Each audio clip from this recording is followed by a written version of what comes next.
It's time for a new hatch in the Skipper 20 sailboat. Let's go! Hi, I'm Joe, and welcome to Motor City Boat Werks. Let's get to work.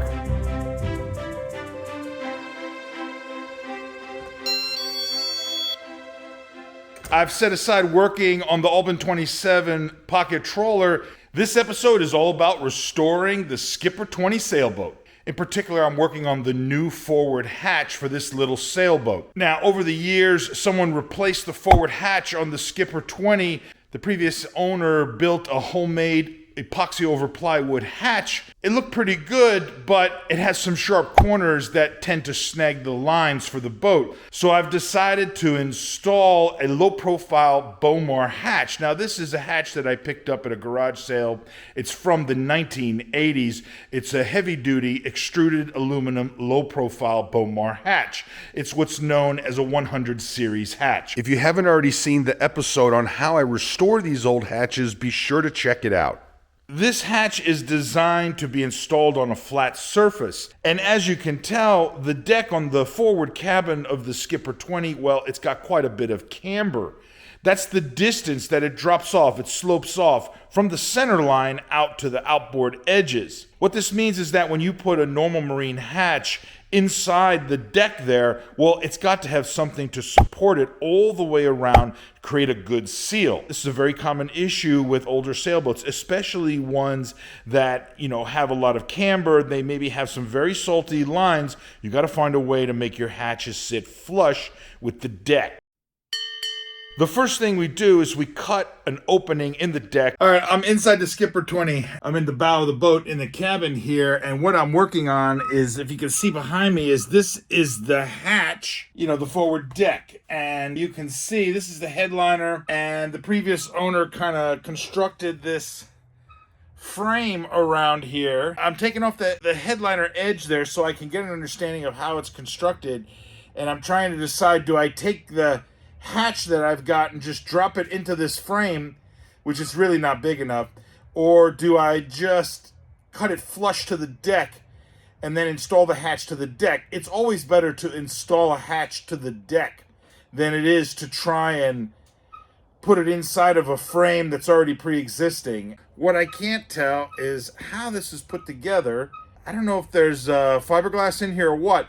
But in any case, I think we can just use a plunge cutter and go straight around and take this thing down to the deck. Then we'll have to build up the corners to adjust for the camber of the deck. We want to keep the headliner in as good a shape as possible so that later on, once we put the hatch inside here, perhaps this will tuck up under a trim ring or maybe some pieces of teak or something like that. The headliner is just in such great shape, man, we really do not want to damage it. This is part of the process of taking things apart to get an understanding of what's it going to entail down the road. I need to think about this a little bit, but I can't do anything or make any decisions until I kind of get this apart and get an idea of what are my options, how's it constructed, what's going to be the easiest way to kind of solve installing a new hatch. We could leave the old hatch there, but it was really quite large. It's kind of square. Lines catch on it. It's not a proper long-term solution. Once the deck is cleared, now I can get the hatch frame into the deck and see how everything fits together.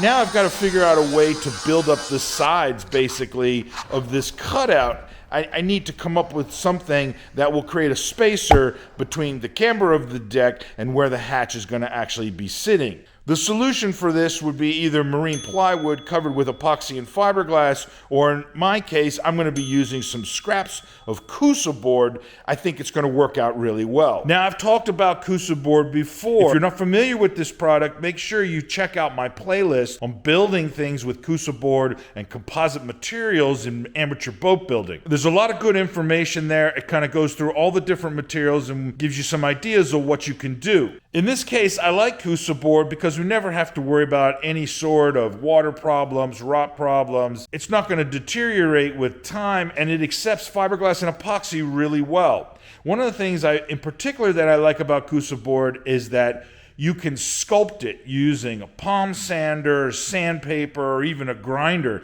If you watch my channel, you already know Motor City Boat Werks has no sponsors.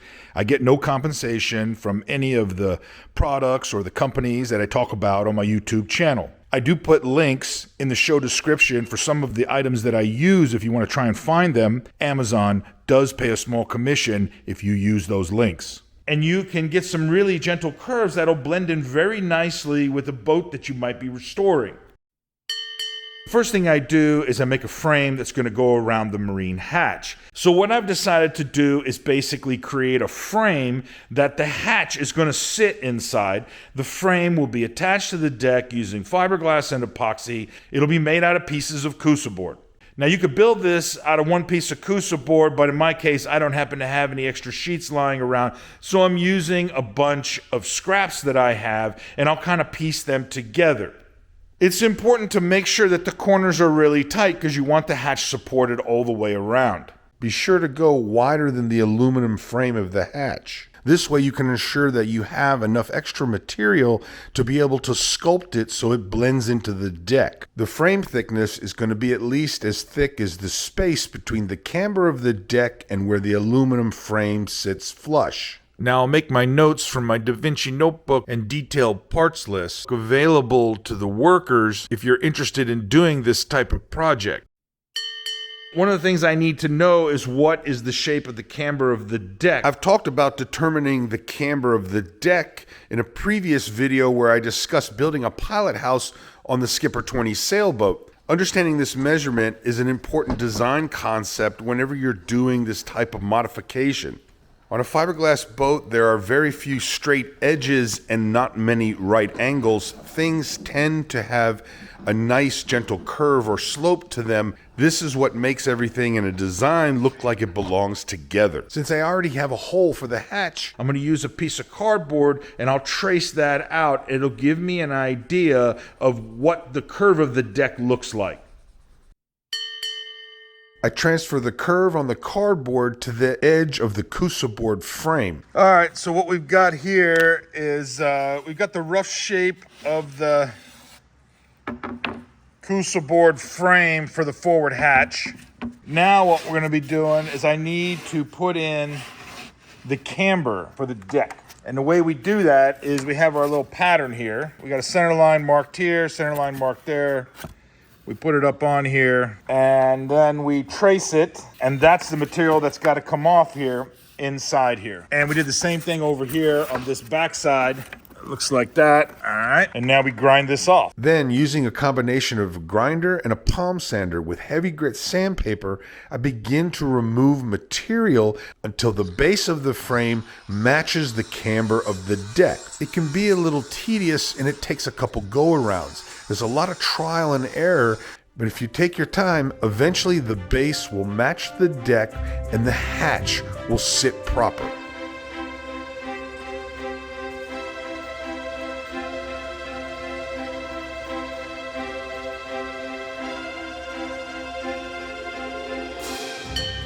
Once the base is constructed, it's time to attach it to the deck of the sailboat.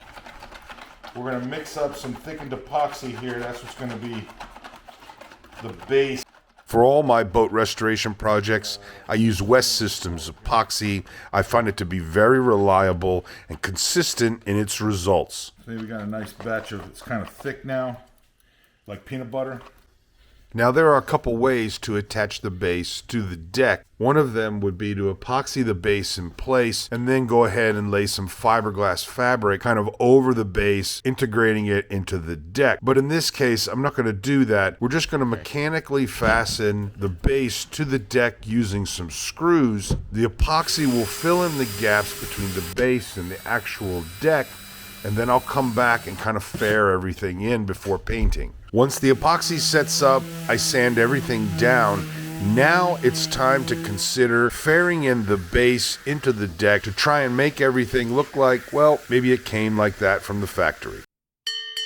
For the final stages of fairing, I'm going to be using Total Boat Fairing Compound. I've used this product before. It's cost effective. It has some limitations, but it gives good results for this type of project.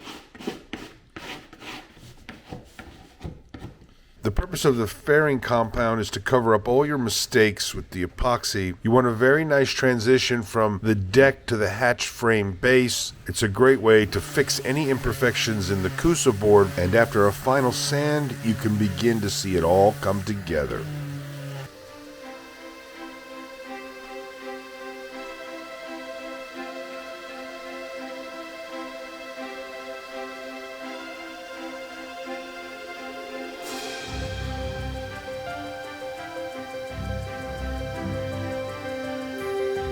Now at this stage of the sailboat restoration, there's no point attaching the hatch. The deck needs to be painted, non-skid needs to be put in. The hatch will get installed just like the cockpit lockers at the very, very end.